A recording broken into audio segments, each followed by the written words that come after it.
আসসালামু আলাইকুম। ঠাকুরগাঁওয়ের আলোচিত গণধর্ষণের বিষয়টা নিয়ে খুব ট্রল হচ্ছে ফেসবুকে, যে সে হাসতে ছিল কেন। এই বিষয়টা নিয়ে আমি কথা বলছি, কারণ ওখানে আমি উপস্থিত ছিলাম। বিষয়টা হচ্ছে যে তাকে পুলিশ নিয়ে আসার পরে সে গুরুতর অসুস্থ ছিল এবং তৎক্ষণাৎ চিকিৎসার মাধ্যমে একটু সুস্থ হয়েছে, এবং তার উপরে যে অমানসিক নির্যাতনটা গেছে, এ কারণে তার মন খারাপ ছিল, যার কারণে তাকে ওখানে হাসানোর চেষ্টা করা হচ্ছিল। এবং একজন সাংবাদিকও তাকে হাসানোর চেষ্টা করেছে এইভাবে যে, ভাগিনী তুমি ভুলভাল কিছু আবার বলিও না, নাহলে কিন্তু মাইর খাবা। তো আমরা হাসছিলাম, আমাদের পাশে কিছু লোক ছিল, তারাও হাসছিল। তো ওই সময় ক্যামেরা বন্ধ ছিল, আমাদের দেখা দেখি সেও হাসছে। পাশে থাকা অন্য কোনো সাংবাদিক এটার ভিডিও করে এবং এটাকে তার সাথে জুড়ে দেয়, যার কারণে এটি ভাইরাল হয়। আশা করি বুঝতে পেরেছে যে সে কেন হাসছিল। বক্তব্য উল্টাপাল্টা দেওয়ার কারণ হচ্ছে যে সে কথার ভাঁজ জানে না, কথা কিভাবে বলতে হয়। সে বেশি পড়াশোনা করে নাই সেই জন্য, আর সে ওরকম পরিবেশে মানুষও হয় নাই, যার কারণে তার কথাবার্তা এরকম শুদ্ধ না বা গোছায় বলতে পারে না। আর যেটা বোঝার সেটা ঠাকুরগাঁও সদর থানার প্রশাসন বুঝেছে। আমি মনে করি যে ফেসবুকে এটা নিয়ে ট্রল করার বা আলোচনা করার কোনো প্রয়োজন নাই।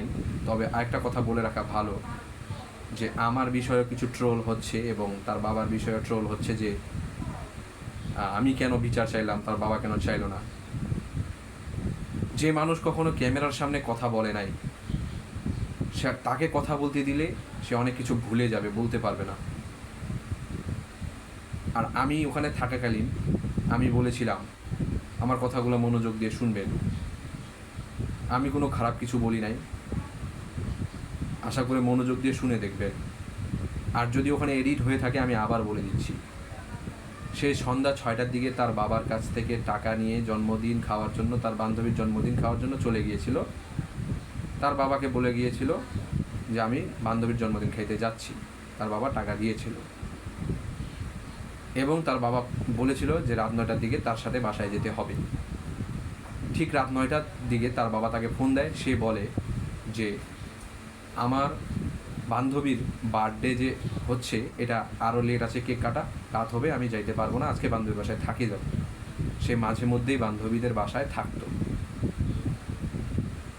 তারপরে সকালে ভোরের দিকে প্রশাসন তার বাবাকে ফোন দেয়, ফোন দিয়ে ঘটনার বিষয়ে অবগত করে এবং তার বাবা আমাকে অবগত করে। তখন আমি হসপিটালে যাই। এই হচ্ছে কথা। তারপরে আমি বলেছিলাম যে আমি সুষ্ঠু তদন্তর মাধ্যমে সুষ্ঠু বিচার চাই, যে দোষী তার বিচার হবে। এখন যদি মেয়ে দোষী হয় তাহলে তার বিচারও হবে, ছেলে দোষী হলে তারও বিচার হবে। এটা আইনের কাজ, আইন করবে, এটা আমাদের করার কাজ না। আশা করি বুঝতে পারছেন। ধন্যবাদ। আসসালামু আলাইকুম।